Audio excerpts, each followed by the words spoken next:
Good morning. Welcome back to the show that brings you what you need to think about as we begin the day. It's now 60 minutes to 7 o'clock and we want to begin to look at what has been happening in the news and what you need to think about as the week begins. Just first to introduce our panelist, Governor Ali Ruba from Mandera County. Thank you so much for coming to Daybreak. Good morning. Senator Moses Kajwang from Homa Bay County, karibu sana. Thank you. Good and morning. Dr. Eden Kenan, Member of Parliament for Elders, karibu sana to the show. My name is Sam Gituko and you? And my name is Zinzi Kibiko. So before we can even get to the heart of today's conversation, we just want to let you know what you need to expect when you buy your local dailies today. The Standard newspaper, Handshake Team 6, Powerful Prime Minister. Of course, this is in regards to the proposals which are similar to that of the Bombers draft, the Building Bridge Initiative, the BBI. Team says that the Prime Minister will be head of the government, while one-term president will be the head of state. There are different proposals there. I'll give you one example. The president shall appoint and may dismiss the cabinet, including the prime minister, the deputy prime ministers, and the ministers. One other is the one that is on number 3. Cabinet shall consist of the prime minister, the deputy prime minister, and not fewer than 15 and not more than 20 other ministers. And if you look at the details on page 6 of the Standard, you'll see that apart from the president being the head of state, commander-in-chief of the defense forces, he will be the chairperson of the National Security Council as it is now, will serve a 7-year term, will be elected through universal suffrage or through electoral college, will have a deputy. So universal suffrage where it's one man, one vote, or electoral college where there are delegations that are electing a president. Then the devolved units, there will be some review that you create 14 regional governments, and then each regional government to be headed by a regional premier.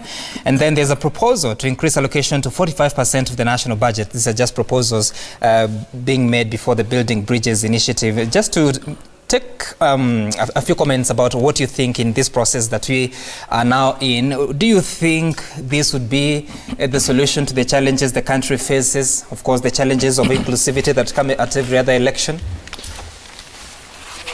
Well, in my opinion, how does that fix the question that always remains in my head? How does that fix the problems of the common wananchi, other than creation of opportunities of leadership for different individuals? Does it really solve the problem of Kenyan public? And have we all internalized rather than the excitement of saying we should have all-inclusive, structure of government? How does that really address the problems of the public? We still have not soberly criticized the constitution, if there's anything wrong with it, and what needs to be fixed in order to make sure that we have a better constitution, rather than creation of opportunities and positions for different individuals. That's my view. All right, and of course, even as you prepare to respond, Dr. Kenan, they are saying that to fix the challenges with elections, there need to be adopted a parliamentary system instead of what we have now of a pure presidential system. IEBC needs to be devolved to adopt full electronic voting. Is it tenable? Commissioners to be nominated by political parties, that is the IEBC commissioners, and also to fully adopt the Kriegler report that explains several matters on how to resolve crises that like we had in 2007. Are you convinced this is the way to go? I think, first of all, let's be very pragmatic. This country has never been short of good ideas. We have always had good ideas. We have always had good ideas in our libraries, in our shelves. What we have been lacking is commitment to walking the talk. If you look at the making of the nation state of the Republic of Kenya, it's a conglomeration of tribes, nation states. And what has brought us together is of course, we have a very rich history, the colonial period, and then independence. So I think one thing that we should properly address right now to our minds is, has the current constitution worked? What are the pitfalls? These are proposals. Some of the recommendations, some of the proposals that I see, and these days, it is difficult actually to believe a very sensational headline in any particular newspaper, because underneath there might be other political considerations. So until I see this, I cannot take a position. For me, I'll be persuaded by what will be in the final draft. Luckily, I was in Parliament when we promulgated this current constitution. Right. We agreed at that particular time that 80 to 90% of the document actually were good, and there were about 10% which had certain questions. Now, it is high time that we look at it, we evaluate. It's the high time that we subject it to a proper governance mechanism and look at it from how really whether it has served the people of Kenya. Remember, the current constitution is a collision of interest. This is one thing that many people actually don't remember. At the last stage, at the Naivasha meeting, people almost disagreed. Some wanted a pure presidential system, others wanted a hybrid system, others wanted a pure parliament. System. And eventually, what brought us together is, and others wanted economic devolution. So it's like everything had to be put on the table and say, look, does this take a bit of devolution? Does this take a bit of this? And eventually, that is what we do. That's why it has so many structural problems. Now, these are things that today, if we were properly to carry out both summative and formative evaluation and agree that these are the ways that this document has not served the people of Kenya, for me, I'll be persuaded. But anything that is meant for personal aggrandizement, right, then I will have a question mark. And that's what Governor Ali said. Yes. Do these changes within our constitution that BBI is bringing forward, or even Ekuru Court as well with his signatures, are they solely to benefit Kenyans or just our politicians? That's what I was saying. The same interest, the underlying thing is the interest. The underlying thing is the regional interest, the communal interest, the national interest. This, in my opinion, I say that these days, when I see a sensational story in any particular newspaper or in a particular media house, then I have to say, is it genuine? Is it meant to trigger some sort of debate? So for me, I cannot attribute this to PPI. I just see, just like any other story that we have been seeing. So when we'll be seized off with the PPI document, we will take time, evaluate, and that's the essence of being a legislator.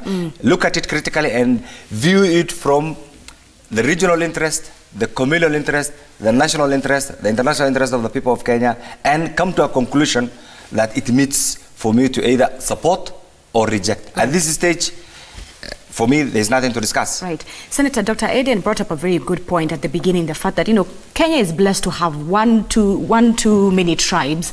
But then how do we solve that issue of ethnic antagonism? What measures would you want to see the BBI bringing forward when it comes to this issue? Like my colleague has said, it would be safer to wait for the formal document because this seems to be based on a leak of something that... a report. A report.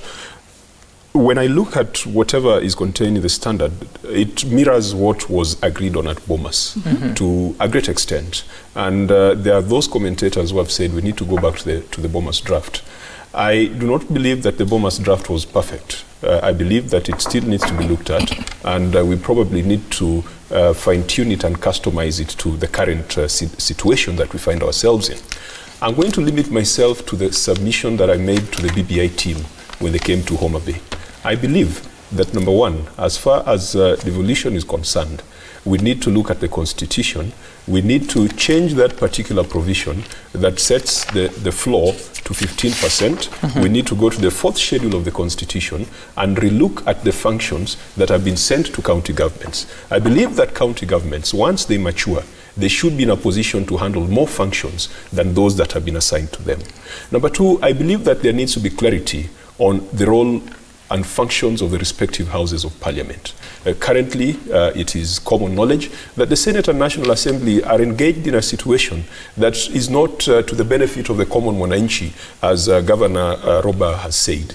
We need to draw that clarity. We don't need to be running to the Supreme Court or to the judiciary every other time. Right. We need to know where things start and where things end. And also when it comes to the system of government, I personally believe that a parliamentary system of government is much more accountable as opposed to a situation where cabinet secretaries are responding to members of parliament in funerals and harambes over the weekend. When they sit in the house, they are more accountable. But when it comes to inclusivity, what are the chances that my senior here would become the president of Kenya? Not with the current system of ethnic mobilization, but through parliament. Governor Roba can complete his tour of duty in Mandera, join parliament, and lead a political party and truly be the Prime Minister of the Republic of Kenya.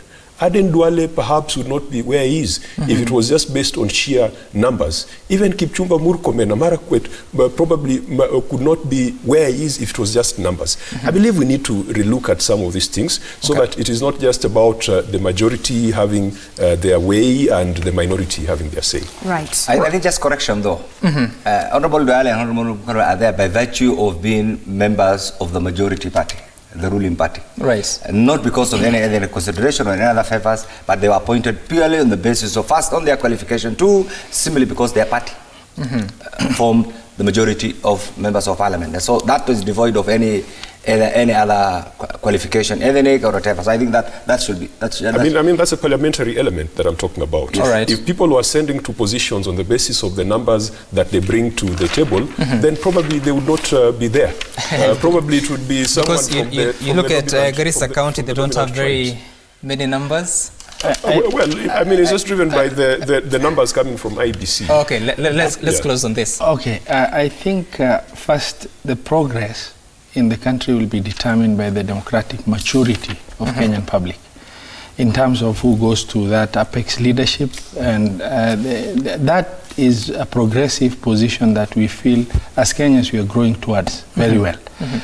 That is why you have a Somali MP in Laikipia or an Indian MP in Uasin Gishu and that because of democratic maturity.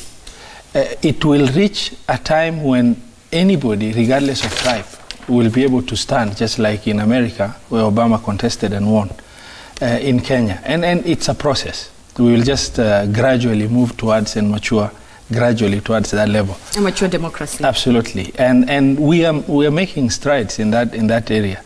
But in as far as constitutional amendment is concerned, the position the council holds is we need to really dissect the constitution, get to understand the gaps, get to understand what needs fixing and why.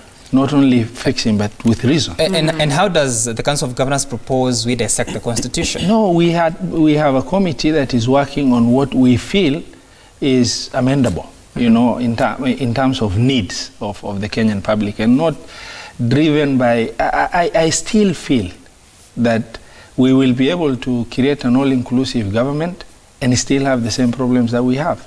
Does an all-inclusive government mean more burden for the taxpayer? Absolutely, and this is why we are of the view, can we soberly, you know, the National Parliament, government, all leadership structure, dialogue on the issue of what is wrong with the current constitution that need to be looked into, so that we can then eventually look at maybe political consideration. Personalities that are driving consideration today might not be there tomorrow.